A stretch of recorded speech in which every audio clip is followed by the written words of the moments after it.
Hey WhatsApp gang, welcome back another video. And present మన దగ్గర వచ్చేసి ఇంటర్సెప్టర్ బేర్ 650 ఉందన్నమాట. మీకు తెలుసు ఆల్మోస్ట్ ఇది రిలీజ్ అయ్యి 2 months అవుతుంది. సో ఒకసారి మనం షార్ట్ అండ్ స్వీట్గా ఒక మంచి రివ్యూ ఇద్దాం, ఓకేనా? And let's start the video. And first of all మన ఛానల్ని సబ్స్క్రైబ్ చేయకపోతే so please do the subscribe and bell ఐకాన్ని ఆన్ చేసుకోండి. అండ్ మీకు నేను ఎప్పుడు వీడియో అప్లోడ్ చేసినా మీకు నోటిఫికేషన్ వస్తుంది అనమాట.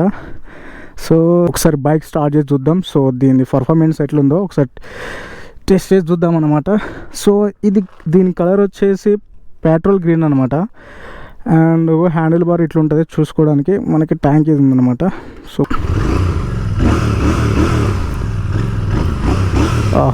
ఆల్మోస్ట్ ఇది ఆఫ్ రోడ్కి మీకు హిమాలయన్ స్క్రాంబ్లర్ 400 ఈ హైట్ ఉందన్నమాట.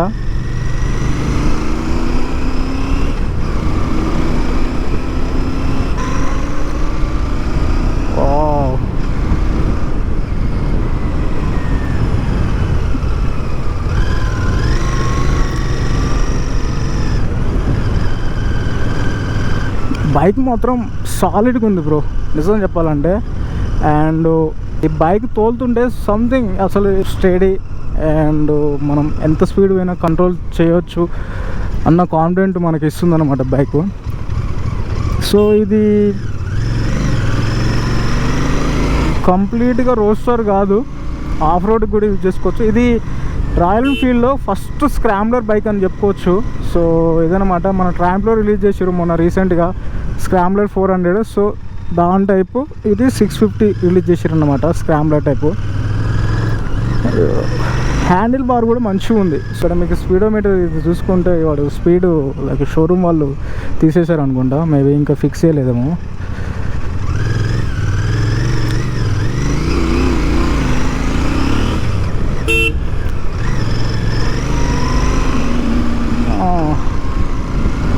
మామూలుగా లేదు గాయస్, బైక్ క్రేజీ అంటే మామూలు క్రేజీ కాదు, ఒక రేంజ్లో ఉంది.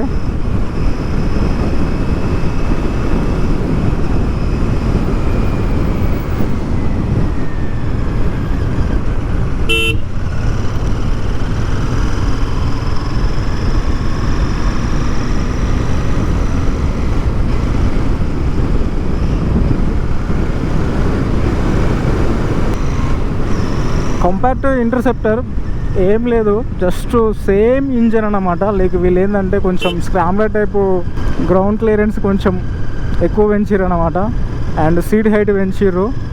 అండ్ మీకు టైర్స్ ఈ హ్యాండిల్ బార్ కొంచెం ఇట్లా పైకి లేరు అనమాట. డ్రైవ్ చేసేటప్పుడు మనకు కంఫర్టబుల్ ఉండడం కోసం వీళ్ళు కొంచెం హ్యాండిల్ బార్స్ ఇట్లా పైకి రైజ్ చేశారు అనమాట. ఒకసారి ఆఫ్ రోడ్ ట్రై చేద్దాం.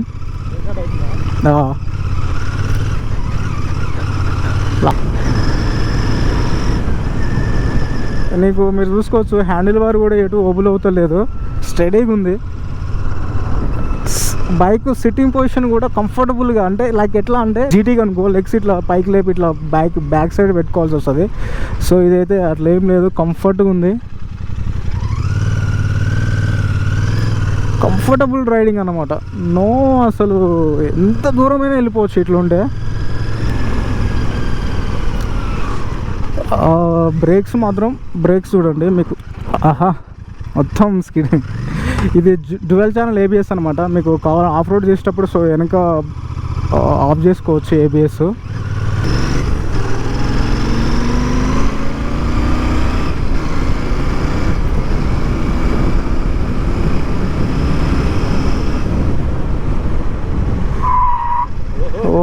బ్రేక్స్ అయితే క్రేజీ.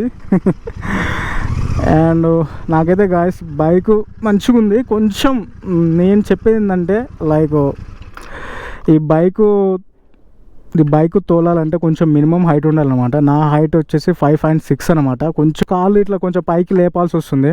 సో అదనమాట, కొంచెం 6 feet ఉన్న వాళ్ళకైతే వాళ్ళకి కంఫర్టబుల్గా అసలు ఎలాంటి ప్రాబ్లం లేకుండా డ్రైవ్ చేసుకొని పోవచ్చు అనమాట. కొంచెం నేనేంటంటే కొంచెం అన్కంఫర్టబుల్గా ఫీల్ అవ్వాల్సి వస్తుంది అనమాట. ఎందుకంటే కొంచెం సీట్ హైట్ పెంచారు అండ్ గ్రౌండ్ క్లియరెన్స్ కూడా కొంచెం హైట్. సో ఇదేంటంటే పర్టికులర్గా of road plus street type అనమాట, అట్లా కూడా డ్రైవ్ చేసుకోవచ్చు. సో ఇదనమాట రాయల్ ఎన్ఫీల్డ్లో ఫస్ట్ ఏమంటాం మనం స్క్రాంబ్లర్ బైక్ అన్నమాట. సో ఇది ఇప్పుడు ప్రజెంట్ అయితే మనం ఇంటర్సెప్టర్కి దీనికి డిఫరెన్స్ ఏముంది, సో దాని గురించి నేను ఎక్స్ప్లెయిన్ చేస్తాను, ఓకేనా. సో ఇంటర్సెప్టర్కి దీనికి పెద్ద డిఫరెన్స్ ఏమి ఉండదు. సేమ్ సీసీ 648 సీసీ, అందులో 648, ఇందులో 648 సీసీ, 6 మాన్యువల్ గేర్ అనమాట, అందులో 6 మాన్యువల్ గేరు. అండ్ ఏంటంటే ఇది ఉంది కదా టీఎఫ్టీ డిస్ప్లే ఇచ్చిరన్నమాట, అండ్ అంతే. అండ్ ఇంకోటి ఏంటంటే సీట్ హైట్ పెంచిర్రు. అండ్ ఈ టైర్స్ ఉన్నాయి కదా కొంచెం ఆఫ్ రోడ్కు ప్లస్ ఆన్ రోడ్లో తోలుకోనికి కనుక. అండ్ అంతే, ఏం లేదు. జస్ట్ ఇంకోటి హ్యాండిల్ వారు కొంచెం పైకి ఇట్లా స్ట్రైట్గా, మరీ ఇట్లా వంగకుండా, కొంచెం బెండ్ కాకుండా స్ట్రైట్గా ఉండేటట్టు కంఫర్టబుల్ కోసం. సో ఏంటంటే స్క్రాంబ్లర్లో ఇంకోటి ఏంటంటే మీకు మెయిన్గా చెప్పుకోవాలంటే సేమ్ హెడ్ లైటు. అండ్ మీకు ఇక్కడ చూసుకురు, మీకు ఇంటర్సెప్టర్ 650కి ఏంటంటే డ్యూయల్ ఎగ్జాస్ట్ వస్తుంది అన్నమాట. సో ఇక్కడ ఏంటంటే వీళ్ళు 2 పైపులు తీసుకొచ్చి ఒకటే అంటే 2x1 ఇట్లా తీసుకొచ్చి సింగిల్ ఎగ్జాస్ట్ ఇచ్చారన్నమాట. సో అదనమాట, ఎందుకంటే స్క్రాంబ్లర్కి సింగిల్ ఎగ్జాస్టే ఉంటుంది, ఈ డ్యూయల్ ఎగ్జాస్ట్ ఇవ్వరు, ఓకేనా. సో ఇది కంప్లీట్గా ఆఫ్ రోడ్కి యూజ్ చేసుకోవచ్చు, మనకి ఇటు రోస్టర్ టైప్ యూజ్ చేసుకోవచ్చు అనమాట. ఇది అన్నమాట మెయిన్లీ ఏంటంటే ఇది. ఇంకోటి ఇది ఎక్స్షోరూమ్ ప్రైస్ వచ్చి 3,13,000 ఎంత ఉంది అంతే. ఆన్ రోడ్ ప్రైస్ వచ్చేసి మీకు 3,40,000 దాకా వస్తుంది. సో ఇది అనమాట బేర్ 650. కానీ బైక్ అయితే మామూలుగా లేదు, ఒక రేంజ్లో ఉంది. సో నేను చెప్పేది ఏంటంటే లాంగ్ టూరింగ్ పర్పస్కి అయితే మస్తు ఉంటుంది గాయస్, నేను చెప్తున్నా కదా. అండ్ ఫస్ట్ ఆఫ్ ఆల్ ఇది వచ్చేసి ఇంటర్సెప్టర్కి దీనికి ఏంటంటే టార్క్ పెంచారనమాట. అది 52 Nm టార్క్, ఇది 56 Nm టార్క్ అనమాట. సేమ్ బిహెచ్పి, సేమ్ పవర్ అనమాట. కొంచెం టార్క్ ఇంక్రీజ్ చేసారు, అది డిస్ప్లే. ఇంకోటి ఏంటంటే ఈ డిస్ప్లేలో మీకు గొరిల్లాను అండ్ హిమాలయన్ 450లో ఉంటుంది. దీంట్లో నావిగేషన్ చూసుకోవచ్చు మీకు చాలామంది డౌట్ ఉండొచ్చు, ఇది టచ్ అనుకుంటారు కానీ ఇది టచ్ కాదు యాక్చువల్గా, ఓకేనా. ఇంకోటి ఏంటంటే ఈ బ్రేక్ లివర్స్ అడ్జస్ట్ ఇచ్చారు, అదొకటి బెనిఫిట్ అనుకోవచ్చు, అంతే. ఏం లేదు, ఇగో స్విచ్, ఇంజన్ స్విచ్, ఇది హజల్ లైట్స్, ఇదో జాయ్స్టిక్ ఇచ్చారు, సైడ్ ఇండికేటర్స్, పాస్ లైట్ ఇచ్చారు, లో బీమ్, హై బీమ్.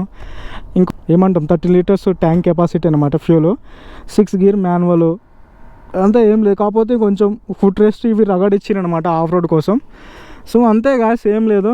ఇంటర్సెప్టర్కి దీనికి ఇదన్నమాట డిఫరెన్స్. హైట్ ఉంటుంది, గ్రౌండ్ క్లియరెన్స్ పెంచారు, కొంచెం ఆఫ్ రోడ్ టైప్ ఇచ్చారనమాట, స్క్రాంబ్లర్ టైప్. సో ఇంకోటి ఏంటంటే ఇంటర్సెప్టర్ ఉన్న వాళ్ళు దీనికి చేంజ్ చేయాల్సిన అవసరం లేదు. ఇంటర్సెప్టర్కి ఎవరైనా ప్లాన్ చేసుకుంటే ఇది బెస్ట్ ఆప్షన్ అనమాట. అది తీసుకోకుండా ఇది తీసుకోవచ్చు, కొంచెం హైట్ ఉండాలి అదన్నమాట. సో అంతే, ఏం లేదు.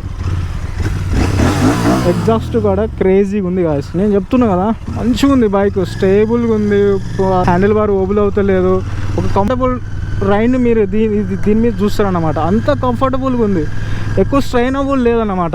ఇది హాయిగా జాలీగా పోవచ్చు. హ్యాండిల్ బార్ ఒకటి ఇది ప్లస్ అన్నమాట.